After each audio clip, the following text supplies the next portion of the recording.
একটা পরিবারে অনেক সদস্যই থাকতে পারে।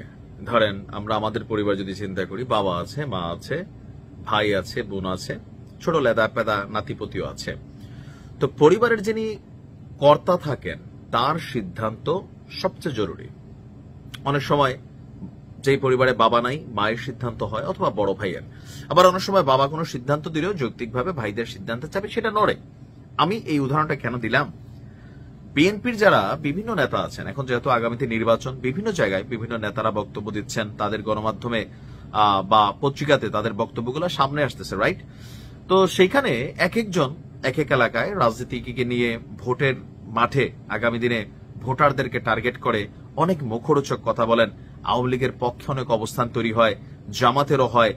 আবার দলটির যারা একদম নীতি নির্ধারণী পর্যায়ে আছেন তাদের কথাগুলাও আবার ভিন্ন অবস্থানে চলে যায় মাঝে মাঝে। যেমন আমরা যদি ধরি এই মুহূর্তে তারেক রহমানের পরে, মির্জা ফখরুলের পরে বা রিজভী সাহেবের পরে বা কাছাকাছি লেভেলে বা ওনাদের সমপর্যায়ে বিএনপিকে যিনি লিড করেন তিনি হচ্ছেন আর কেউ না, সালাউদ্দিন সাহেব।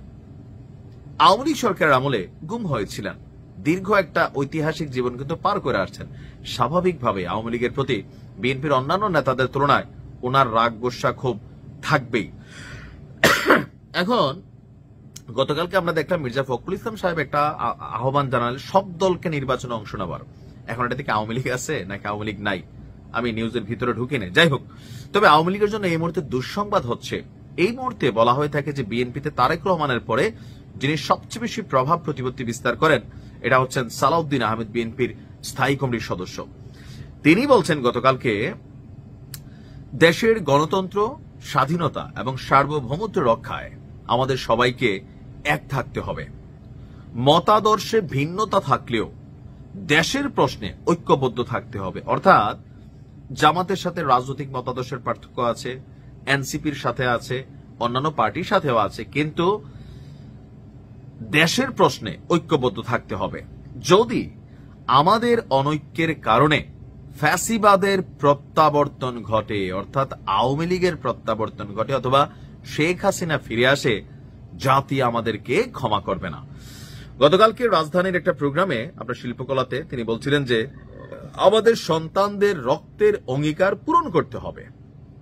যারা জুলাই যোদ্ধা ছিলেন, আহত হয়েছেন, নিহত হয়েছেন, ফ্যাসিস্ট আওয়ামী লীগের প্রত্যাবর্তনের সব দরজা বন্ধ করতে হবে।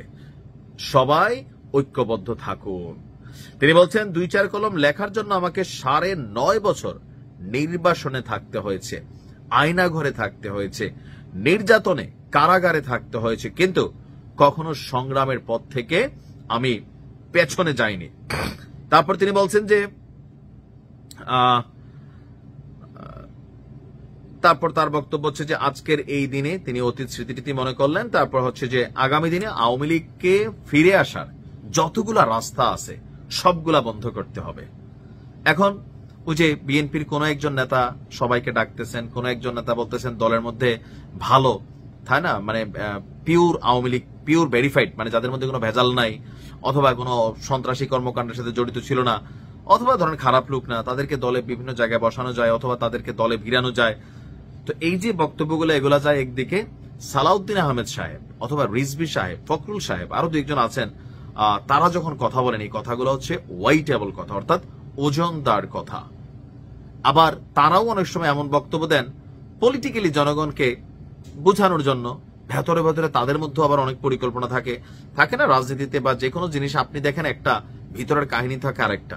এখন আসলে আমরা জনগণ যারা আছি তাদের মধ্যে বিভ্রান্তি একটা অবস্থান তৈরি হয়, আসলে তারা কোনটা চাচ্ছেন, অন্তরের ইচ্ছা কোনটা।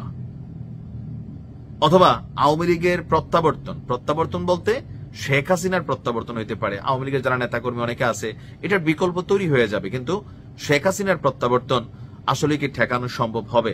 অথবা বিএনপি ক্ষমতায় আসলে কি শেখ হাসিনার বিচার করবে, নাকি ভারত থেকে আনবে না, নাকি আনবে? এরকম নানান প্রশ্ন তাদের নির্বাচনী ইশতেহারে হয়তো সামনে আসবে। দেখা যাক কি হয়। ভালো থাকুন, আসসালামু আলাইকুম।